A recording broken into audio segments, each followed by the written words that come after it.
Right. Thank you, Mr. Chairman. Thank you, Ranking Member Leahy. Thank you, members of the subcommittee. My name is Bono. I'm the co-founder of the One campaign, and I'm just going to jump right into it because I've been told not to filibuster. And as you know, the Irish invented the filibuster. So I'm going to read this because that makes it faster. I've just returned from Africa and the Middle East, where I was lucky to join a Codel led by Senator Graham there. I visited Kenya, Jordan, and then with the team Turkey and Egypt. This visit revealed one fact and two fictions. The fact is that aid can no longer be seen as charity, a nice thing to do when we can afford it. If there's one thing I would like you to take away from this testimony, it is that aid in 2016 is not charity, it is national security. And when it's structured properly with a hard focus on fighting corruption and improving governance to qualify for that aid, it could be the best bulwark we have against the violent extremism that is gaining traction in the Levant and the Sahel. The two fictions the expedition revealed to me were, number one, that this refugee problem is temporary. The typical crisis that creates refugees lasts 25 years. On our trip, Senator Graham and I heard the term permanent temporary solution thrown around, but without the irony that phrase requires. The second fiction is that it's simply a Middle Eastern problem. Refugees are flowing from all over the world, especially Africa, actually. Of the top 10 countries that are hosting refugees today, 5 of them are African. In Europe, the problem has moved from practical to existential. In 1989, the wall that divided Europe came down, a remarkable moment to live through. Who could imagine in 2016 another set of walls being built up?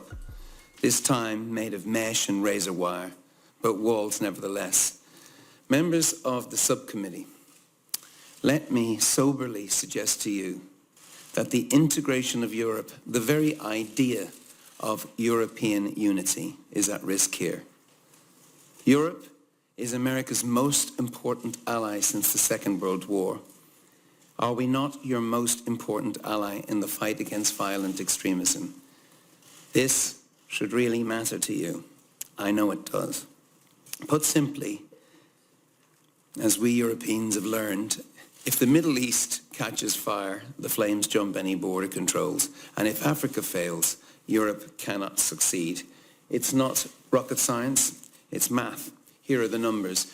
By 2050, the African population will have doubled to 2.5 billion, twice that of China. 40% of the world's youth will be African, which personally excites me because I have a sense of who they are and want to be. Of the One campaign's 7 million members, 3 million of them are African.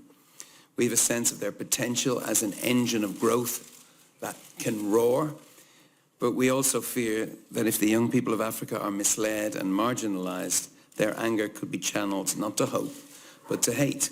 A choice is stark. We fast-track our friendship or we invite new enemies.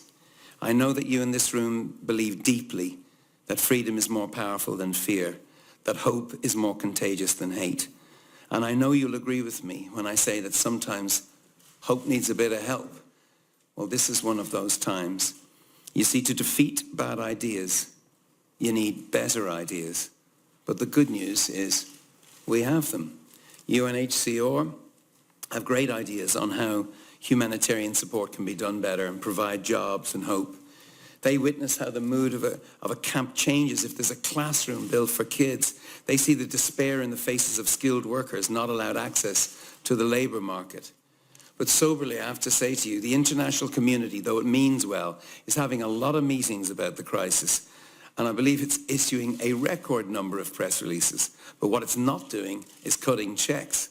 As of last month, as you kind of about to hear, the UN's humanitarian response plans for 2016 had only received 9% of the funding they require. 9%. And grants are handed out annually, which is kind of on a hand-to-mouth basis with no predictability, which makes it impossible for these agencies to plan, which is madness. It's absolute madness.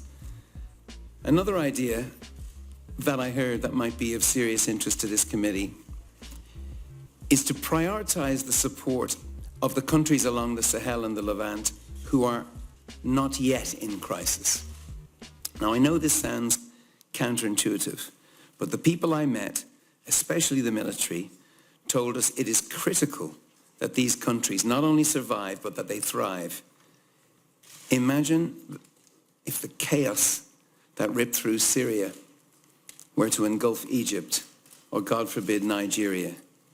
These are gigantic countries. This is not melodrama. We now know that people, when running from war, will risk the most treacherous journeys. Doctors, teachers tying their children to their chests as they tie themselves to floating corks and tin cans on the Mediterranean Sea, all for the promise of a better life. When you think of an exodus on that big a scale, you realize that we better have some big ideas to meet the challenge. And we do, and I'm really encouraged to sit here and hear them come from a bipartisan committee. These countries need aid, but it's not just aid. Commerce is urgent here. New trade agreements are critical. Concessional loans from the World Bank are essential. Dr. Jim Kim and the World Bank are really being innovative here. So is Gail Smith, who runs USAID. You should be proud of these people. Anti-corruption campaigners in our own office around the corner in the One campaign will tell you that the reforms necessary to qualify for the loans can be as important as the loans themselves. The Africa Development Bank has been right out in front on this stuff. President Akin Adesina understands that corruption kills more people than AIDS, TB and malaria combined. So tackling corruption has to be part of this package. In fact, he was also one of the first leaders to call for a modern Marshall Plan as a partnership for progress.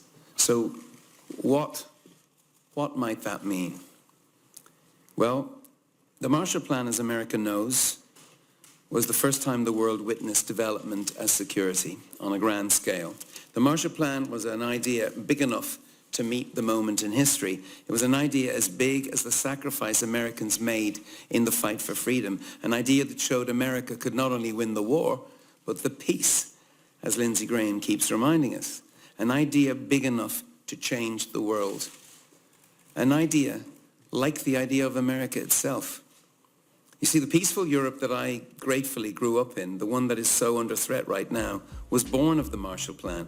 History's greatest example of national generosity as national security, which is what I'm talking about today. And I'm not alone.